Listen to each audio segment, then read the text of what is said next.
فرش التراب يضمني وهو غطاء.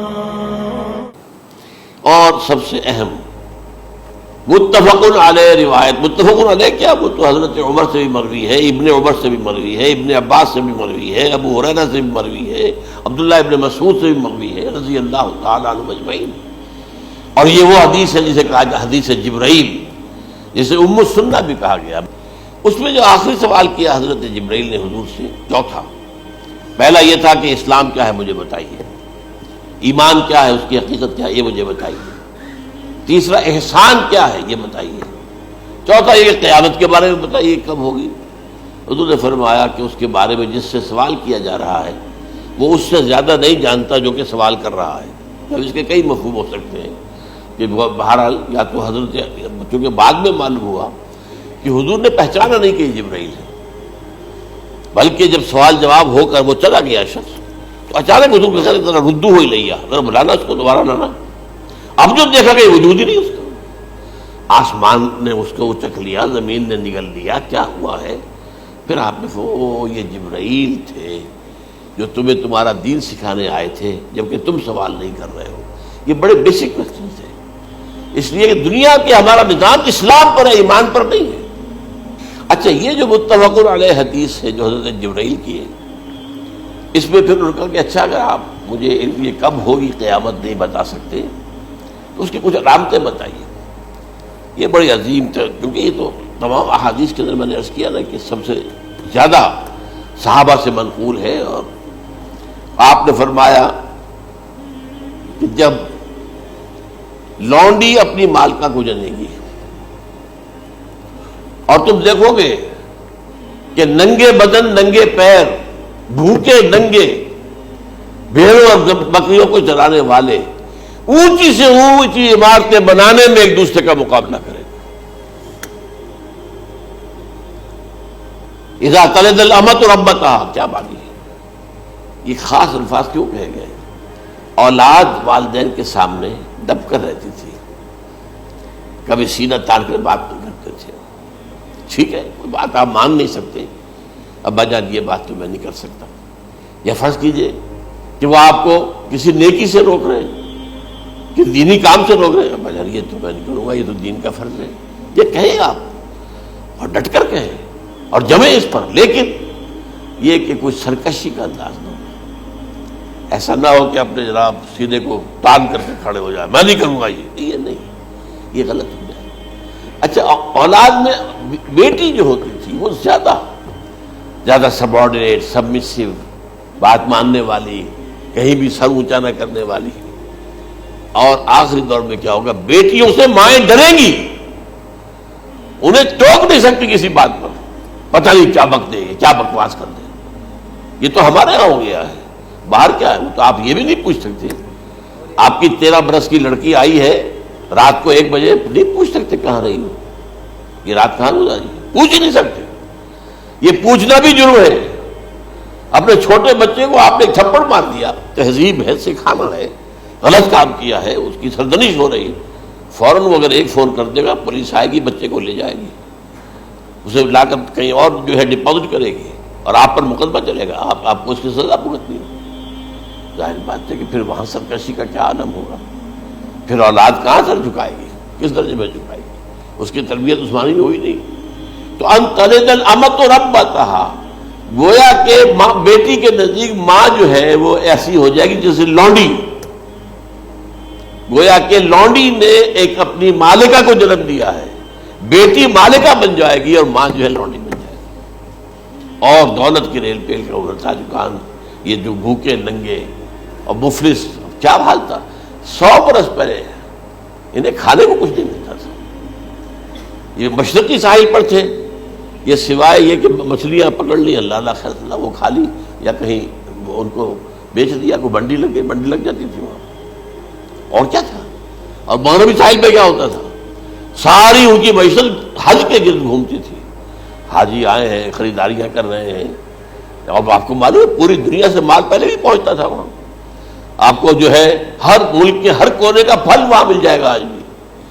اور وہاں پر یہ ہے کہ سب سے بڑی بدوؤں کے لیے سب سے بڑی بات کیا تھی؟ قربانی کا گوشت. اسے وہ سکھاتے تھے, سخت چمڑے کر کے کھاتے تھے. یہ ان کا حل تھا. آج جا کر دیکھیے نئے شہر بن رہے ہیں, امریکنز کو کانٹریکٹ دیے جا رہے ہیں, بالکل ماڈرن شہر بنا دو.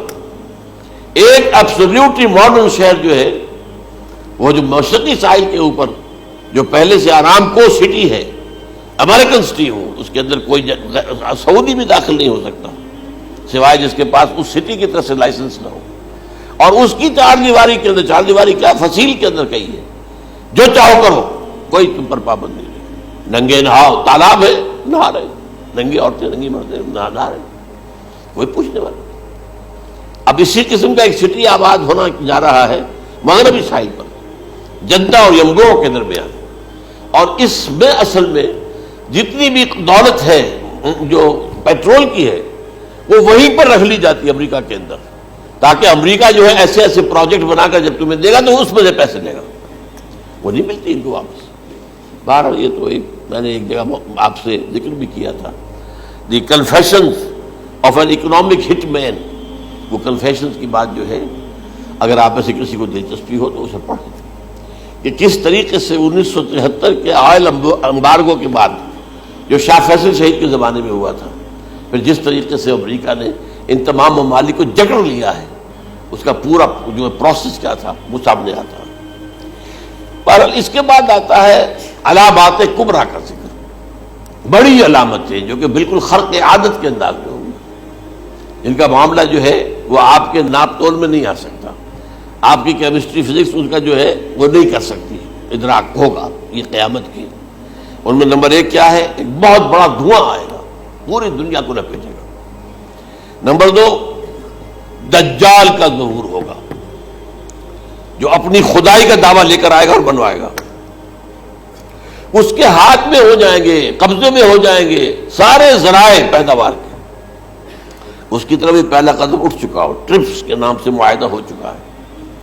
کوئی ملک اپنا بیج پیدا نہیں کر سکتا ہو. یہ بیج ہم نے ڈیولپ کیے ہیں. ان کے ڈیولپمنٹ سے پہلے تم ایک ایکڑ سے کتنی گندم لیتے تھے, آج کتنی لے رہے ہو؟ کس بنا پر؟ جینیٹکس کا جو کام ہم نے کیا ہے اس کی بنا پر ہونا. ہاں تو ہمارا حق ہے, اس کی رائلٹی ہمارے پاس آنی چاہیے. لہذا صرف ان اداروں سے, ملٹی نیشنل سے خریدا جائے گا بیج, اور بیج بھی وہ دیں گے وہ کہ جس سے جو فصل اگے گی وہ بیج نہیں لا سکتے, وہ بیج کا کام نہیں کر سکتے. جیسے آپ کو معلوم ہے کہ آپ کے ہاں جو گوشت کھایا جاتا ہے مرغے کا, تو مرغا وہ جو ہے اس میں مرغا ہو یا مرغی ہو اس کے اندر کوئی وہ کیفیت ہی نہیں ہے. ان کے انڈے جو ہے ان سے آپ بچے حاصل نہیں کر سکتے. ہے تو انڈا, دیکھنے کو تو انڈا ہے, لیکن وہ بنڈا جو ہے اس سے بچہ تو نہیں حاصل کر سکتے. ایسے ہی وہ گندم کا بیج دیں گے, نظر آئے گی گندم, لیکن اس کے اندر وہ صلاحیت نہیں ہے کہ اس سے جو فصل اگے گی اس کا نتیجہ جو ہے وہ بھی آپ لے سکتے. یہ ہونا ہے, اللہ جانے, قدم اٹھ رہے ہیں ادھر. پھر یہ ہے کہ دابۃ الارض, زمین سے ایک حیوان نمودار ہوگا, زمین شق ہوگی. ابھی میں کہہ رہا ہوں خرق عادت ہے, یہ چیزیں وہ نہیں ہیں جو ہماری کسی حساب کتاب میں جو باتیں پہلے آئی ہیں وہ تو حساب کتاب میں آ رہی ہیں, ساری سمجھ میں آ رہی ہیں, ساری چیزیں مشاہدہ ان کا ہو رہا ہے. لیکن یہ ہے کہ دابۃ الارض, یہ کہتے ہیں کہ کوہ صفا, اس میں تو نہیں ہے حدیث میں, کوہ صفا پھٹے گا اور اس میں سے ایک حیوان دابہ وہ ظاہر ہوگا. تو اسی لیے فرمایا ہے وَإِذَا وَقَعَ الْقَوْلُ عَلَيْهِمْ أَخْرَجْنَا لَهُمْ دَابَّةً مِّنَ الْأَرْضِ تُكَلِّمُهُمْ. تو ہم اندر سے پیٹ کے چیر کر زمین کے پیٹ کو ایک حیوان کو برآمد کریں گے جو انسانوں سے بات کرے گا, گفتگو کرے گا. نمبر 4, طلوع الشمس من المغرب, یہ بھی خرق عادت. سورج تو طلوع ہوتا ہے مشرق سے, غروب ہوتا ہے مغرب میں, لیکن اس وقت معاملہ الٹا ہو جائے. یعنی جو کائنات کے اندر جو گڑبڑ ہوگی کچھ سمجھ میں بات آتی ہے کہ یہ معاملہ جو ہے یہ تو اس پورے سولر سسٹم کو اگر بدل دیتے ہیں تو مشرق مغرب ہو جانا, مغرب مشرق ہو جانا, یہ کچھ سمجھ میں آنے والی بات ہے. اس کے بعد ہے عیسیٰ ابن مریم کا نزول, جس کے بارے میں آج میں نے گفتگو کی ہے تفصیل سے. یہ نزول ہونا ہے, یہ علامات قیامت میں سے حضور نے بیان فرمایا ہے, اور قرآن مجید کی جو اصطلاحات ہیں اس کے حوالے سے میں نص قطعی جو ہے وہ میں آپ کے سامنے رکھ چکا ہوں. پھر یاجوج ماجوج کا ایک معاملہ ہے، یہ میں ابھی اس وقت زیادہ اس پر بات نہیں کر سکتا۔ حضرت عیسیٰ علیہ السلام کے نزول کے بعد دو کام ہوں گے، یہودیوں کا قلع قمع ختم، تمام یہود، ایک کام تو یہ ہونا ہے، اور نمبر دو عیسائیت کا ختم ہو جانا۔ عیسائیت کی نفی کر دیں گے، بھائی تم مجھے خدا کا بیٹا بنائے بیٹھے ہو، میں تم خدا کا بیٹا نہیں ہوں، میں تو اس کا بندہ ہوں، رسول ہوں، میں نے تم سے کب کہا تھا کہ مجھے خدا کا بیٹا بناؤ۔ نمبر دو یہ کہ وہ خنزیر کو قتل کر دیں گے، یعنی یہ تم نے خنزیر کب سے کھانا شروع کر دیا؟ میں تو تم کو نکاح اجازت دے کر گیا تھا، یہ تو شریعت موسوی میں حرام تھا، اور میں کہہ کر گیا تھا کہ یہی شریعت تم پر لاگو رہے گی، ہاؤ کم تم نے کیسے؟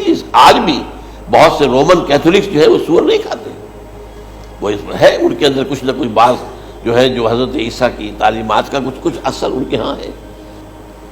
اس کے بعد یہ ہے کہ یاجوج ماجوج اصل میں بتا رہا تھا آپ کو کہ جب عیسائیت بھی ختم ہو گئی، یہود ویسے ختم ہو گئے، استیصال ہو گیا، جڑ کٹ گئی، اب عیسائیت گویا کہ اسلام میں ضم ہو گئی، عیسائیت مذہب ختم، یہودی خود ختم، اب یہ طاقت کتنی ہو جائے گی؟ تقریباً 2/3 دنیا آ گئی،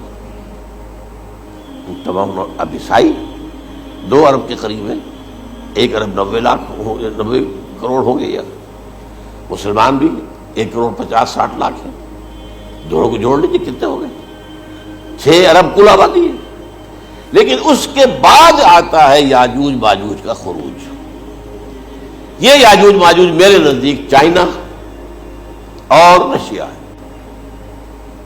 ان کی مجموعی طاقت اتنی ہوگی، اور یہ اس طرح آئیں گے ہر اونچائی پر سے اترتے ہوئے، پھسلتے ہوئے، جیسے 1962 میں جب وار ہوئی تھی بٹوین چائنا اینڈ انڈیا 1962 میں، تو وہ اس وقت کا نقشہ جو آج بھی اخبارات میں پڑھتا تھا تو یاد، waves after waves of Chinese soldiers were coming down the slopes of Himalayas۔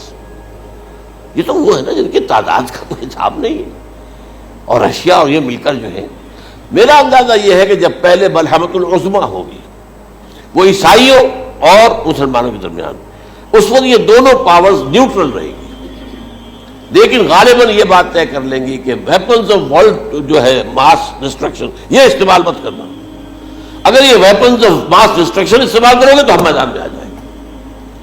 اس میں وہ جنگ جب ہو چکے گی، پھر حضرت عیسیٰ کو فتح حاصل ہو جائے گی، اور پھر یہ کہ یہودیت ختم ہو جائے گی، عیسائیت بطور مذہب ختم ہو کر اسلام میں ضم ہو جائے گا، پھر وہ 40 برس کا عہد حکومت ہے حضرت عیسیٰ علیہ السلام۔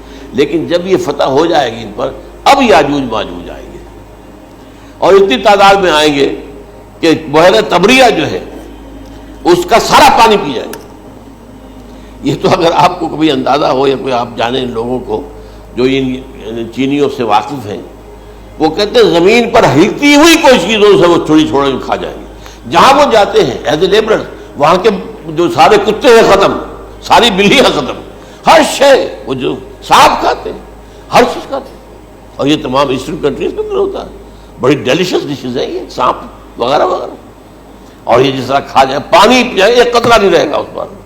تو پھر جو ہے اللہ تعالیٰ اس وقت جو ہے اس میں ایک ایسی بیماری پیدا کرے گا، یہ سب مر جائے، یہ معجزے سے ہوگا، یعنی ان کے اوپر فتح جو ہے وہ عام لڑائی کے ذریعے سے نہیں ہوگی، بلکہ اس کے اوپر فتح جو ہوگی وہ اللہ تعالیٰ سے ہوگی، ایک بیماری پیدا ہوگی، سب مر جائے گا، اور اس کے بعد اللہ تعالیٰ ایسے پرندے بھیجے گا بڑی لمبی لمبی گردنوں والے، وہ ان سب کو کھا جائیں گے، جیسے ہمارے ہاں گدھ ہوتے ہیں، وہ ان کو صاف کر دیں گے۔ ورنہ تو یہ ہے کہ پوری دنیا کے اندر جو بدبو اور جو پیدا ہوتا معاملہ اس سے، تو اس نوع انسانی کی بقا ممکن نہیں تھی۔ ان کے خاتمے کے بعد پھر یہ ہوگا کہ حکومت اسلامی جو ہے پوری دنیا میں حضرت مسیح علیہ السلام کی ہوگی، 45 برس وہ رہیں گے، اسی میں وہ کہلن بھی آ جائے گا، وہ فی المہد و کہلن جو میں نے شروع میں بیان کیا تھا، اسی میں پھر یہ ہے کہ وہ شادی بھی کریں گے، ان کی اولاد بھی ہوگی، اور پھر ان کا انتقال ہوگا تو حضرت حضور صلی اللہ علیہ وسلم کے حجرے میں،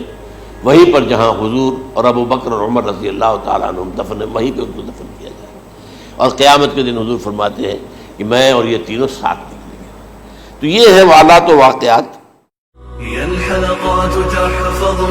بآيات من القرآن هي الحلقات تملأني بحب المصطفى العدنان.